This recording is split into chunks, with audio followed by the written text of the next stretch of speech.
Mahatma lower primary സ്കൂളിലെ പ്രവേശനോത്സവം വർണ്ണാഭമായി.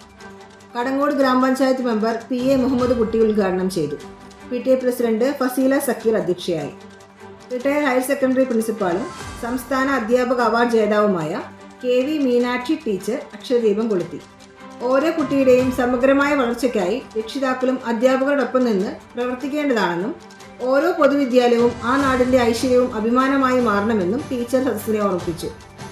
സാമൂഹ്യ സാംസ്കാരിക രംഗത്തെ സജീവ സാന്നിധ്യമായ PT ഗോപി മാസ്റ്റർ, PTA ഭാരവാഹികളായ Biju ഇയാൽ, K Suja teacher, Faisal master എന്നിവർ ആശംസകൾ അർപ്പിച്ച് സംസാരിച്ചു.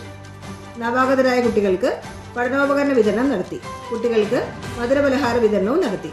സ്കൂൾ പ്രധാനാധ്യാപിക ഗീത ടീച്ചർ സ്വാഗതവും സിൽവി ടീച്ചർ നന്ദിയും പറഞ്ഞു.